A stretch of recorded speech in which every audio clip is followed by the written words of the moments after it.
So please welcome on stage the moderator and also speaker, Mr. Aldi Haryopratomo, Vice Chair of Indonesia FinTech Association as the moderator, and of course, Mr. Chang Peng Chao, the CEO of Binance.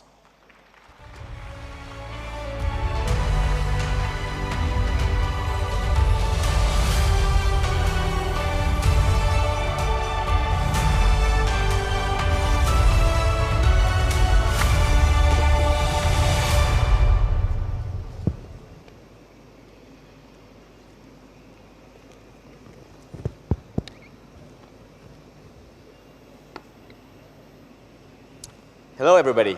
My name is Aldi. I'm the Vice Chair of the Indonesian FinTech Association, and we're here today with CZ, who runs the world's largest cryptocurrency exchange.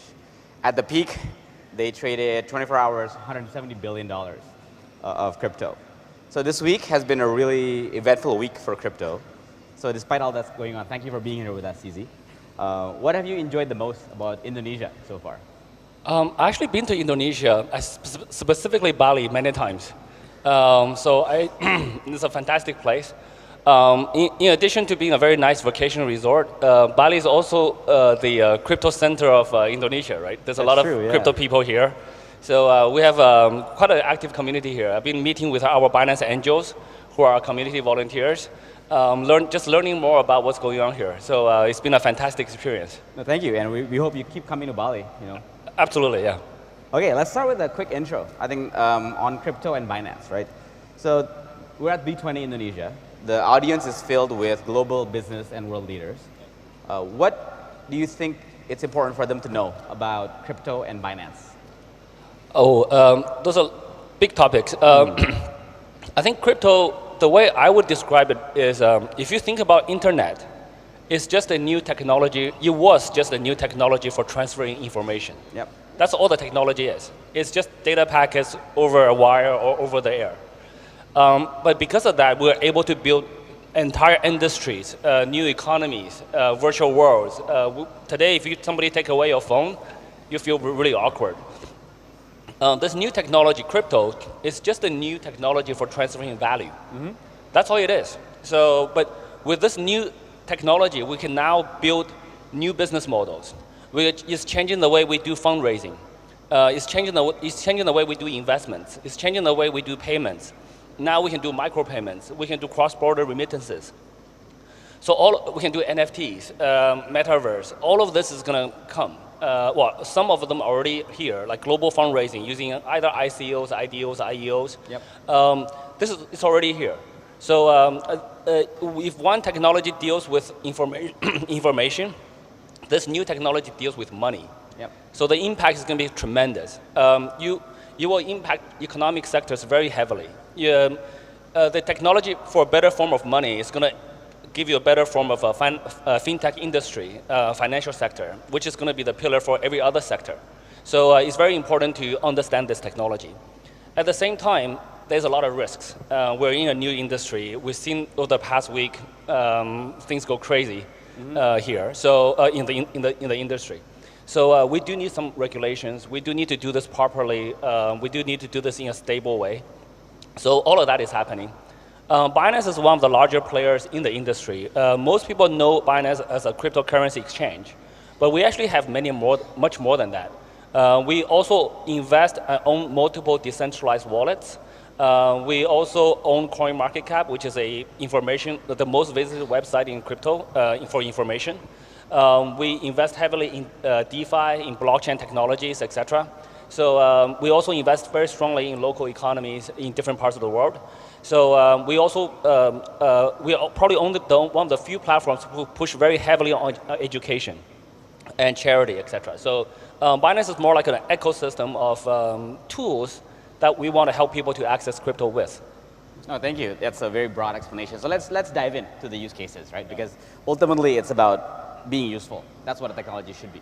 So you mentioned about crypto's function as enabling entrepreneurs anywhere to raise money globally, like Polygon in India, for example, right? But on the flip side of that is the risk for capital flight. Because if money can come in, money can also come out. This has been a concern that some regulators and banks have expressed. What would you say to that concern over the benefits of actually being able to raise money globally? Yeah, so I would actually say the reverse.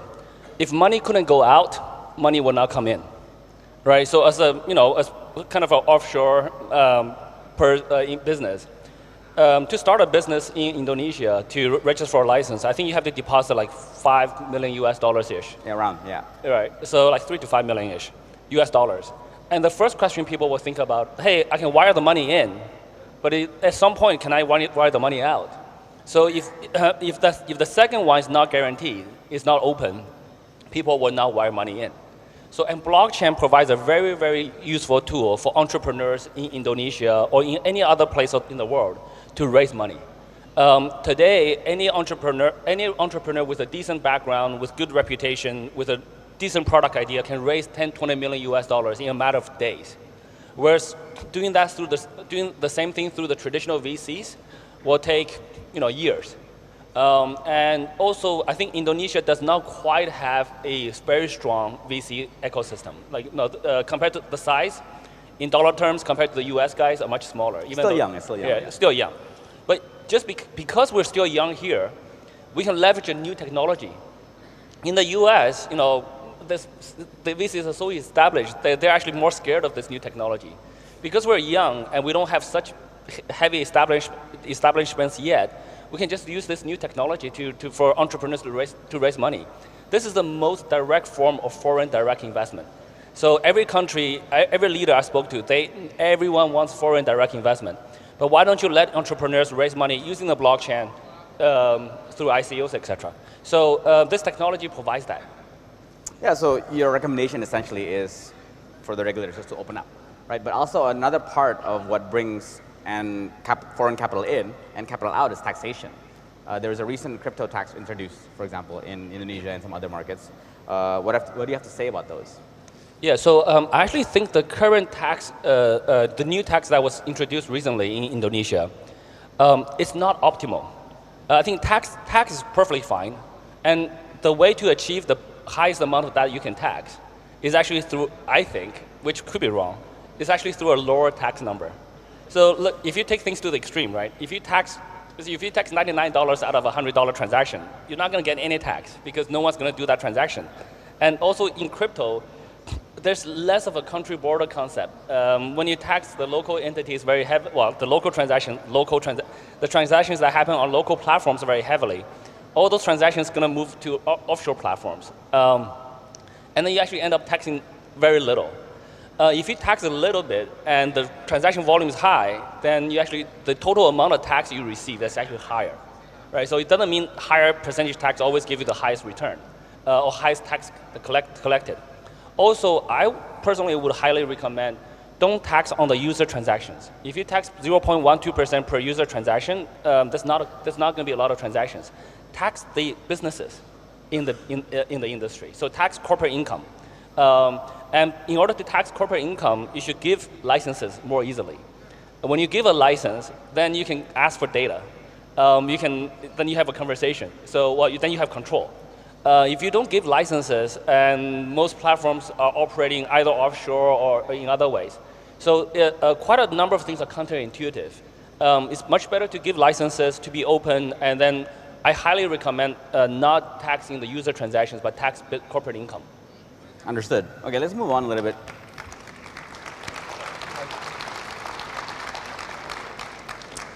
So let's move on to banking and finance. There's quite a few bankers in the room today, right? So do you believe that DeFi and crypto will replace traditional finance? And how will the two worlds interact? Yeah, so I think in the short term, no. Long term, maybe. It's possible. Mm-hmm. I think short term, today, crypto is still pretty hard to use. I think this is probably not a very crypto-centric crowd. Yeah. So I think I would guess most people will find it very difficult to download their wallet, do a backup of the private key, stored in multiple places, encrypt it, and then have a way to pass that on to their kids when they're no longer around. So all of that is quite hard to do today. I think today, 99% of the wealth is still in fiat currencies, traditional financial systems. So we need to integrate the two so that people can can start to use this new technology in a steady fashion. But the growth here is going to be faster than the growth in the traditional financial spaces. So, so that trajectory looks, kind of like that, but kind of bumpy, to be honest.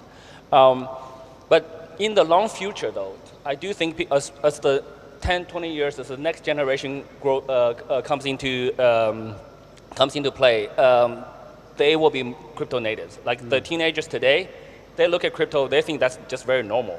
So 20 years, like the teenagers are 30 something, they will be doing businesses in crypto only.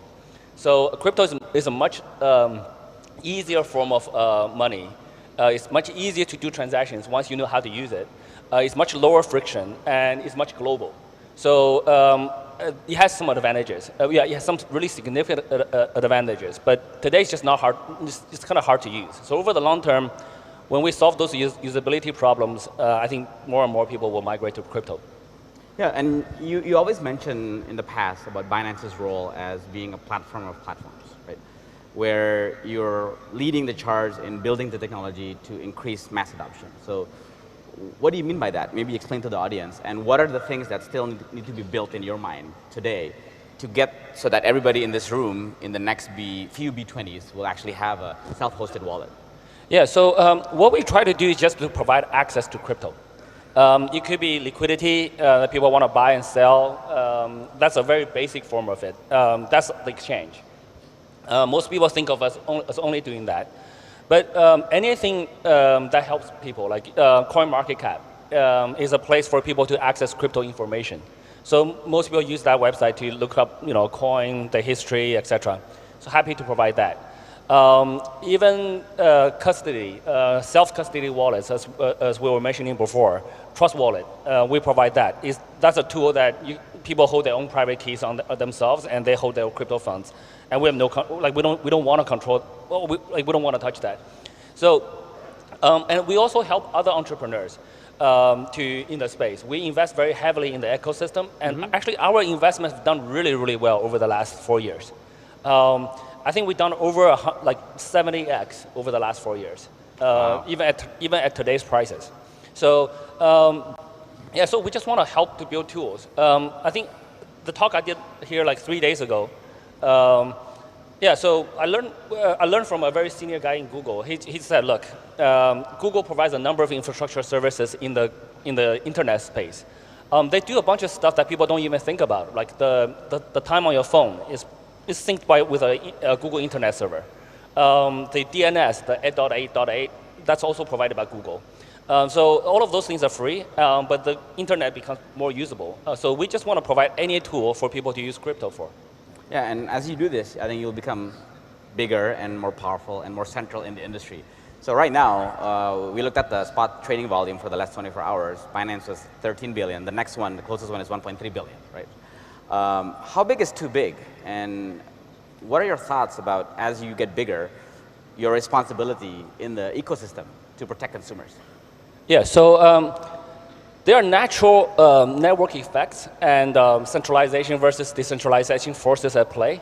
There's economy of scale. And so the larger exchanges like us, we can invest very heavily on security. And we can invest, because of our liquidity, people get better prices by trading on Binance. So they come to us more. So there's a network effect. So the bigger ones do tend to get bigger, even in a free market. That's right. So that's just natural economic forces. At a certain size, though, I think for our industry, it is better to sort of have more decentralization. Today, though, at the same time, I think the proper players, if we do things properly, people actually come to you. There is quite a lot of players in our space that try to cut corners to grow quickly. And that actually destroys consumer trust. When they don't trust them, they don't go to them. They actually go to a platform they trust. So I think just running, I really encourage all the other players in the space, run businesses very solidly, very properly. That's the best way to grow. So we try to help grow other exchanges, other DeFi protocols, other wallets, etc. We invest heavily in them. We invest in other centralized exchanges too, try to help them grow. We also invest in a local exchange here in Indonesia. So we try to help to grow, but there are natural forces. So we don't really control how big we are, how small we are, etc. We just try to provide the best service, the most secure, the most reliable service to our users.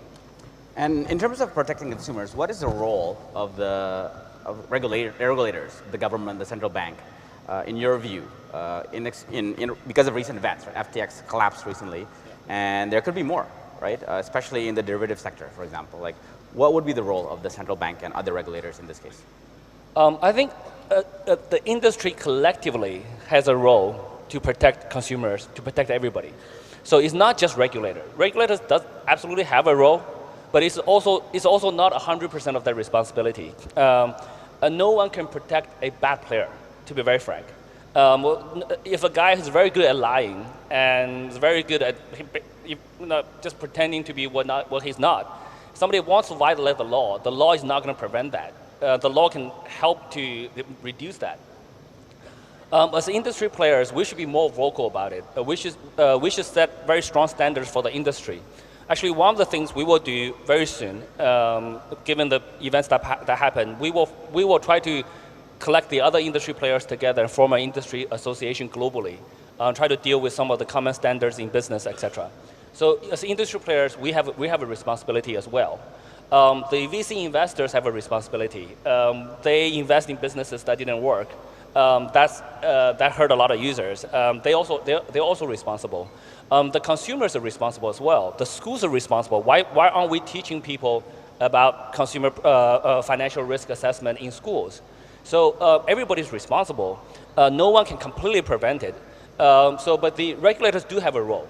We do need slightly more. We do need to increase the clarity of regulations and the sophistication of regulations in the crypto space. Most of the regulations today deal with KYC and AML. The natural response is to borrow the regulations from traditional financial systems. How do we regulate banks? Most regulators think of crypto exchanges like banks. But crypto exchanges operate very, very differently from banks. In a bank, it's very, very normal for a bank to move user assets for investments and try to make returns. In crypto, if you run a crypto exchange that way, it's almost guaranteed to go down. To the traditional financial regulators, to them, they may not even be thinking about this before this week. But we, Binance, have always held 100% reserves of user assets. And we're leading the way to do proof of reserves, publicly disclosing all of our cold wallet addresses. And other industry players are forced to follow, because if they don't follow, they become even smaller. And when they follow, some of them have some issues now. So, but we as an industry, we need to increase the transparency. We need to work very closely with regulators all around the world to make this industry more robust. But there's a strong role for regulators to play, but we can't blame this on anybody, or any single party. Understand. Actually, that's actually the point, right? Because crypto is a borderless technology, and yet regulators are now operated based on borders. So what is your thoughts on that, crypto as a global phenomenon versus like local exchanges that exist in different markets? Yeah, so there's like a balancing force between technology innovation versus traditional concept of a country border. Yep. If you think about a country border, that's a human-made concept, right? So in the natural world, the country border doesn't exist. It's just like a bunch of guys agree, this is the border, that becomes the border. And now the technologies we have, we're post-internet. We now have blockchain. The internet doesn't have a lot of borders. Today, when you use the internet, you do a Google search, you click on our Twitter ad, guess what? That's run by a company in the US. It's kind of borderless. And when you click on an ad, that revenue goes to the US or some other country. Or it could be a local company here servicing other people around the world. But in the blockchain world now, we're post-internet, it's going to be much, much more global. So each country should try to develop their local talent, the local, what we call Web3 economy, so that they can service the rest of the world. The better the country, the better countries that can do that, the more money they will make from the rest of the world. So the old concept of like limiting everything by a country border is going to be quite tough going forward. Yeah. Yeah, and you mentioned about talent, actually, interestingly, because I think the competition for talent is also global now, right? And you yourself actually worked in worked in the crypto or like a trade exchange in Tokyo, right, a while back in 2005. What advice would you give to the Gen Z now who is starting out, right? They were digitally native, now they're crypto native. What would you say to them today to build their careers?